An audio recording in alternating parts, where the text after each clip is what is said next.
Look at this ocean of light, 50,000 people, one heartbeat, and a roar that shakes the very foundation of the stadium. This isn't just a concert, it's a secular pilgrimage. Whether it's a sold-out night in Los Angeles or 80 million people, the entire population of Germany, simultaneously hitting refresh on a YouTube premiere, the scale is staggering.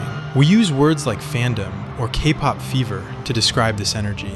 When BTS or BLACKPINK take the stage, they aren't just performing songs, they are leading a global movement. But why? Why does a 3-minute music video feel like a life-changing event? Why do millions of us wake up at 3 a.m. just to feel part of the moment? We're told this is just pop music, but if we look through the lens of the world's greatest thinkers, we realize that this stadium is filled with something much more powerful than music. It's filled with meaning. Maybe the real question isn't, why are fans so obsessed? Maybe the question is, why does modern life make us search so hard for something to belong to? What if the passion surrounding BTS and BLACKPINK isn't just about catchy choruses and sharp choreography? What if it's a response to a spiritual and social void that philosophers have been studying for thousands of years? Today, we're taking the world's biggest pop stars and putting them on the exam table of the great thinkers. This is the philosophy of fandom. Over 2,000 years ago, Aristotle wrote in his Politics that man is by nature a social animal. He argued that anyone who could live outside of a community was either a beast or a god. For Aristotle, a human being isn't truly human in isolation. We find our purpose, our ethics, and our safety within the polis, the community. But in the 21st century, the traditional polis is crumbling. We live in a world of bowling alone, where traditional community centers, churches, neighborhood clubs, local town squares have been replaced by glass screens and isolation. Enter the fandom. When you become an army or a blink, you aren't just buying a ticket, you are entering a modern tribe. Aristotle noted that tribes are held together by shared rituals. Look at a K-pop concert, the fan chant, where thousands of people recite specific names and lyrics in perfect unison, isn't just a cheer, it is a liturgical ritual. It's the modern version of an ancient Greek chorus, or a tribal chant around a fire. When you stream a video at 3 a.m. to help your tribe break a record, you are signaling your loyalty. You are proving you belong. In a world that feels increasingly lonely, BTS and BLACKPINK provide a global village that never sleeps. You aren't just a listener, you are a citizen of a borderless nation. But why these people? Why do we cry when they cry? Friedrich Nietzsche, the 19th century philosopher of the Übermensch, had a complex relationship with idols. He famously declared that God is dead, by which he meant that the traditional structures of meaning had collapsed in the West. But Nietzsche knew humans couldn't live without meaning. If we don't have a God, we will create new idols to project our values onto. When a fan says, "BTS saved my life," they are making a metaphysical statement. Nietzsche talked about the will to power and the will to life. We see in idols a perfected version of ourselves.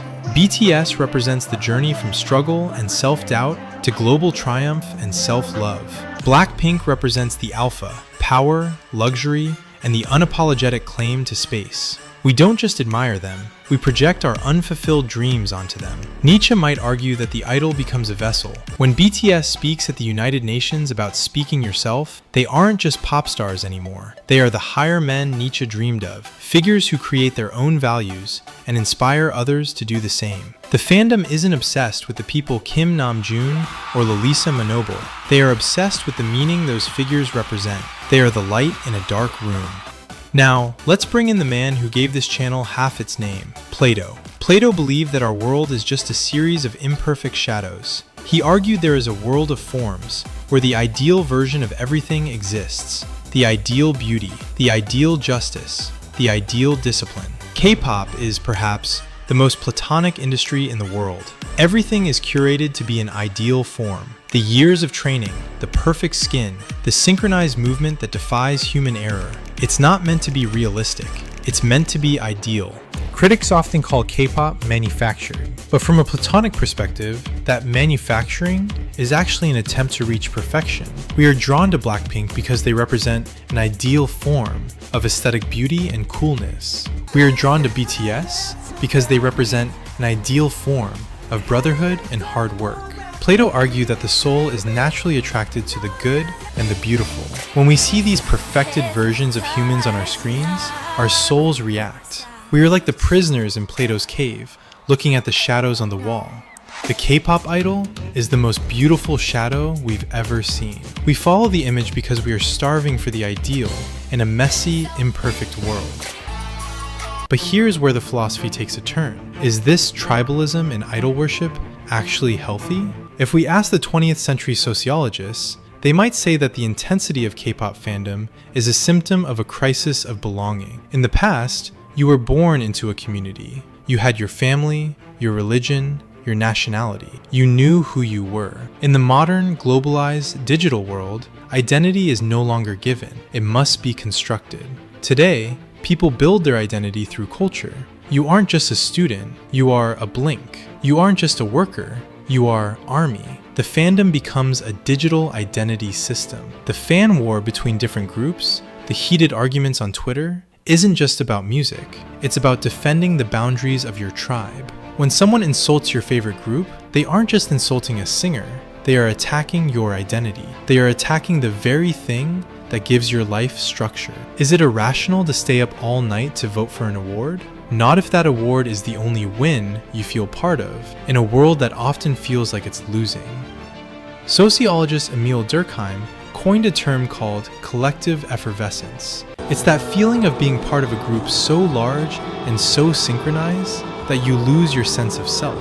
You become part of a greater one. In ancient times, you felt this in a cathedral or during a religious festival. Today, you feel it at a BTS concert. BTS and BLACKPINK haven't just built fan bases, they have built global communities of meaning. They have filled the space left behind by the decline of traditional institutions. They provide the three things every human soul craves, as identified by the ancients. 1. A tribe, Aristotle's social animal.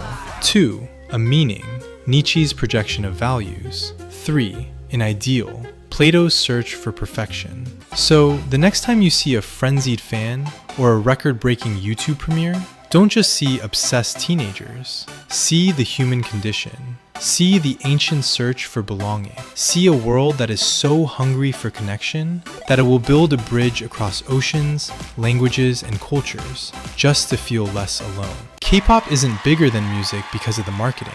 It's bigger than music because it answers a philosophical question we've been asking since we first sat around a fire. Where do I belong? Maybe the real question isn't, why are fans so obsessed? Maybe the question is, why did we let the modern world become so lonely that we needed a K-pop group to remind us how to be a tribe? If you enjoyed this deep dive into the philosophy of pop culture, subscribe to Popcorn and Plato. Leave a comment below. Which fandom do you belong to, and what meaning has it given your life? Until next time, keep thinking.